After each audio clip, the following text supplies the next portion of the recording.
राधे, हरे कृष्णा। कैसे हो आप सभी लोग? आशा करती हूँ आप सभी परम मंगल में होगे, स्वस्थ होगे, अच्छे होगे। नंद घर आनंद भयो, जय कन्हैया लाल की। हाथी घोड़ा पाल की, जय कन्हैया लाल की। जी हाँ, नंद के घर आनंद भयो होने जा रहा है। आने वाली है श्री कृष्ण जन्माष्टमी। लेकिन इस बार श्री कृष्ण जन्माष्टमी को लेके बहुत सारी कंफ्यूजन है। कोई कह रहा है श्री कृष्ण जन्माष्टमी 15 तारीख की है, कोई कह रहा है श्री कृष्ण जन्माष्टमी 16 तारीख की है। तो ऐसे में 2 दिन श्री कृष्ण जन्माष्टमी डिवाइड हो गई है। आज की वीडियो में हम लोग जानेंगे कि आखिर शास्त्र क्या कह रहे हैं। लोग कह रहे हैं वो सारी बातें अपनी छोड़ दीजिए, शास्त्र क्या कह रहे हैं कि श्री कृष्ण जन्माष्टमी कब होगी। आप लोगों को पता है, जब मैं शिव महापुराण पढ़ रही थी तो शिव महापुराण में एक प्रसंग आया था जिसमें लिखा गया था कि जन्माष्टमी को व्रतों का राजा बोला जाता है, व्रत राज। अर्थात जो व्रत जितने भी हम पूरे साल भर में व्रत रखते हैं उन सब का जो राजा है वो जन्माष्टमी है। जन्माष्टमी ऐसी 4 रात्रों में आती है। 4 रात ऐसी होती हैं जो रात नहीं मानी जाती, उसमें से एक जन्माष्टमी होगी, शिवरात्रि होगी। जन्माष्टमी ऐसी 4 रात्रि में आती है जिस टाइम पे आप मोक्ष, भक्ति, जो भी कामना करना चाहें वो कामना पूरी हो जाती है। भविष्योत्तर पुराण में तो ऐसा तक वर्णन आया है कि जन्माष्टमी का व्रत रखने से आपको 20 करोड़ एकादशी के व्रत रखने का पुण्य प्राप्त हो जाता है। सोचिए कि एकादशी का व्रत कितना पावरफुल होता है। तो सोचिए जन्माष्टमी का व्रत रखने से आपको 20 करोड़ एकादशी के व्रत रखने का पुण्य प्राप्त हो रहा है। तो सोचिए जन्माष्टमी कितनी पावरफुल होगी। लेकिन इस बार बहुत सारी कंफ्यूजन है कि जन्माष्टमी जो है 15 तारीख की है या जन्माष्टमी 16 तारीख की है। देखो, 15 तारीख को रात को 11:30 बजे के आसपास अष्टमी तिथि प्रारंभ हो रही है। वहीं अष्टमी तिथि का जो विश्राम हो रहा है वो 17 तारीख को सुबह सुबह के आसपास हो रहा है। ठीक है, अब अगर हम 15 तारीख को व्रत रखते हैं, 15 तारीख को व्रत, तो शास्त्र कहते हैं कि जो जन्माष्टमी का व्रत होता है ना, अगर जैसे कि हम एकादशी का व्रत रखते हैं तो एकादशी का व्रत कभी भी हम दशमी युक्त नहीं रखते। ऐसा वर्णन आया है ना कि दशमी युक्त एकादशी का व्रत रखने से राक्षसों को बल मिलता है और वो दोषपूर्ण एकादशी बोली जाती है। ऐसी अगर हम 15 तारीख को व्रत रखेंगे तो 15 तारीख को तो अष्टमी तिथि का प्रारंभ ही 11:30 बजे हो रहा है रात को। पूरे दिन आप लोगों को सप्तमी तिथि मिलने वाली है। तो वो जो सप्तमी युक्त व्रत होगा वो दोषपूर्ण व्रत कहलाया जाएगा और सप्तमी युक्त कभी भी अष्टमी तिथि पे व्रत नहीं रखना चाहिए। आप चाहे कितने भी इस्कॉन टेम्पल देख लीजिए, निम्नक संप्रदाय देख लीजिए, गौड़ी संप्रदाय देख लीजिए, राधा माधव जी के मंदिर में देख लीजिए, हर जगह जो जन्माष्टमी का उत्सव है वो 16 तारीख को बनाया जा रहा है। अब भगवान श्री कृष्ण जी का जो जन्म हुआ था ना वो भादों के महीने में अष्टमी तिथि पर रोहिणी नक्षत्र में हुआ था। तो क्या 15 तारीख को रोहिणी नक्षत्र है? नहीं। 16 तारीख को रोहिणी नक्षत्र है? नहीं। रोहिणी नक्षत्र ही 17 तारीख को आ रहा है। ना तो 15 तारीख को रोहिणी नक्षत्र है, ना 16 तारीख को रोहिणी नक्षत्र है, 17 तारीख को रोहिणी नक्षत्र है। लेकिन 15 तारीख को कोई अष्टमी तिथि नहीं है। मैं आपको बताऊंगी कि आखिर 15 तारीख को व्रत रखने के लिए क्यों बोला जा रहा है। कुछ संप्रदाय में 15 तारीख को भी व्रत रखा जा रहा है, आखिर उसके पीछे कारण क्या है। लेकिन मोस्ट ऑफ जगह में 16 तारीख को ही व्रत रखा जा रहा है। मैं खुद 16 तारीख को व्रत करूंगी और 16 तारीख की रात्रि को ही लाला का प्रादुर्भाव करूंगी। लाला का जो जन्म होता है ना वो 16 तारीख की रात्रि को करूंगी। जन्माष्टमी की जो रात में पूजा अर्चना वंदना कर लेता है ना वो मोक्ष प्राप्त कर लेता है, ये याद रखिए। तो 17 तारीख को रोहिणी नक्षत्र है।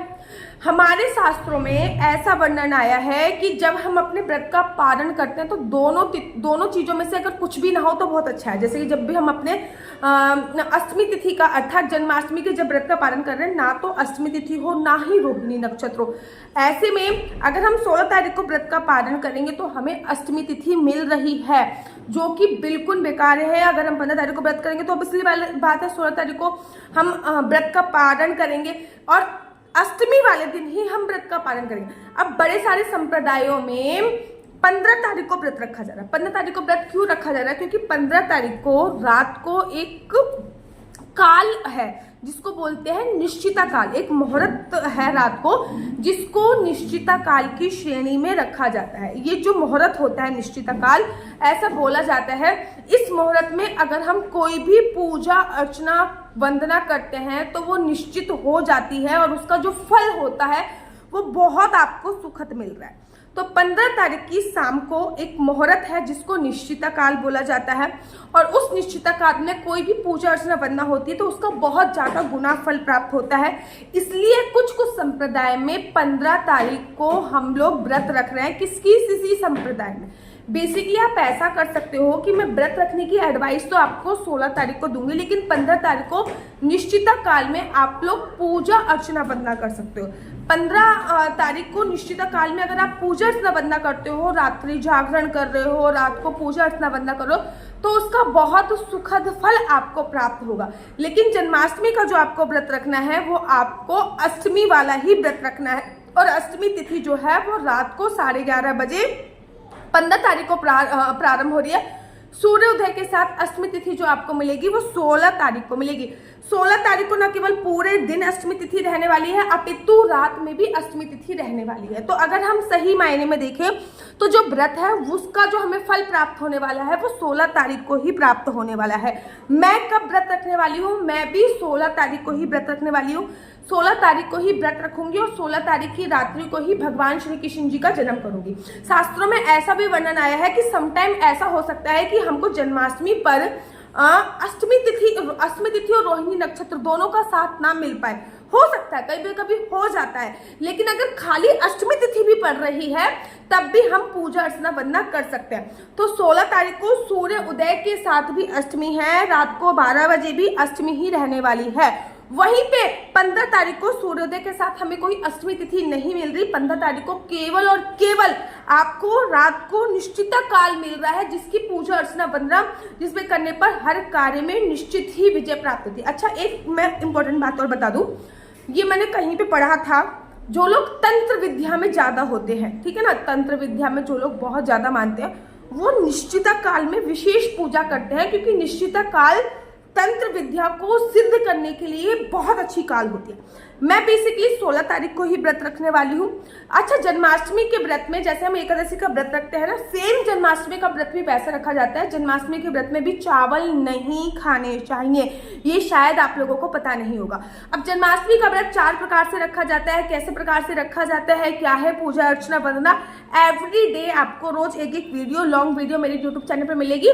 बाकी आपके कोई भी क्वेश्चन हो तो आप नीचे कमेंट्स में मुझसे पूछते रहिए, मैं शॉर्ट वीडियो बना के उनका रिप्लाई आप लोगों को टाइम टू टाइम देती रहूंगी, क्योंकि जन्माष्टमी बहुत बड़ा उत्सव है, हमको ऐसे ही व्यर्थ नहीं गवाना।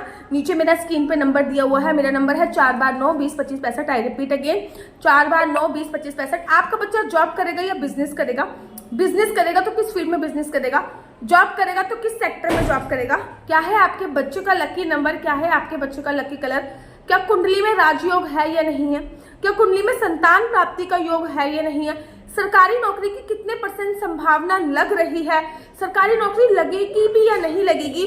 बाहर जाने का कितना योग है? मकान बनने का कितना योग है? शादी का योग कब है? कौन से ग्रह नक्षत्र सही चल रहे हैं? अगर आप हमेशा बीमार ही रहते हो तो कौन सा ग्रह नक्षत्र आपका वीक चल रहा है, और उसके उपाय, ये सभी जानकारी मैं आपको कुंडली के माध्यम से देती हूँ। लेकिन कुंडली देखना बिल्कुल भी फ्री नहीं है, कुंडली देखने के थोड़े से चार्जेस हैं। इस नंबर पे मुझसे किसी भी प्रकार से कोई भी क्वेश्चन आंसर का रिप्लाई पूछने के लिए फोन मत कीजिए, ये नंबर केवल और केवल कुंडली दिखाने के लिए। राधे राधे, हरे कृष्णा। तो जन्माष्टमी स्पेशल मैं लेके आ चुकी हूँ चरण सेवा पैकेज। तो ये देखिए, विशेषकर ध्यान दिलाती हूँ, तो ये है भगवान श्री कृष्ण जी के चरण, ये है राधा रानी के चरण। तो अगर आपको कभी चरणों की सेवा करनी है तो आपको थोड़ा सा इत्र आपको लेना है, अपने हाथों पे ऐसे इत्र लगा देना है, और आपको राधा राधा राधा राधा राधा राधा करते हुए रोज डेली चरणों की सेवा करनी है, और ताकि आपको भक्ति की प्राप्ति हो। ये बहुत ही अच्छा है। और इस पैकेज में आप लोगों को क्या क्या मिल रहा है एक बार दिखा देती हूँ। जन्माष्टमी स्पेशल चरण सेवा पैकेज है। सबसे पहले चरण सेवा पैकेज है तो ऑब्वियसली बात है, चरण तो मिलेंगे ही मिलेंगे आपको। ये है हमारे भगवान श्री कृष्ण जी के चरण, ये है राधा रानी के चरण। इसी के साथ साथ इसके साथ आपको एक इत्र मिल रहा है इनकी सेवा पूजा अर्चना वंदना करने के लिए।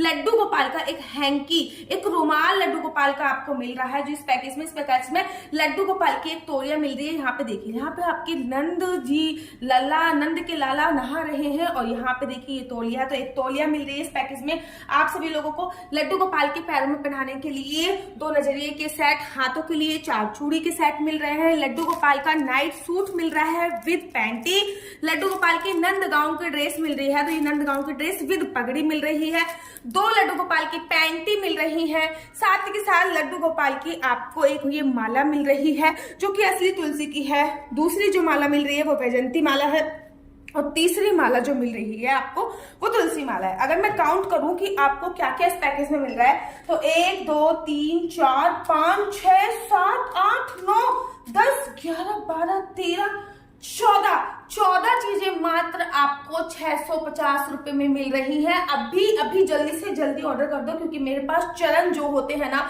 इसके खाली जो प्राइस है वो 399 रुपए, मतलब 400 रुपए केवल चरणों का प्राइस है, और ये सारा सामान आपको उपहार में मिल रहा है केवल 650 रुपए का ये प्राइस है, फ्री डिलीवरी के साथ। जल्दी से जल्दी ऑर्डर कर दीजिए। राधे राधे, हरे कृष्णा, हरि बोल। अगर आपको मेरी वीडियो अच्छी लगती है तो आप अपना यूट्यूब चैनल हरि बोल को लाइक शेयर सब्सक्राइब करना बिल्कुल भी मत भूलिए। तब तक के लिए मुझे दीजिए इजाजत। राधे राधे, हरे कृष्णा, हरि बोल।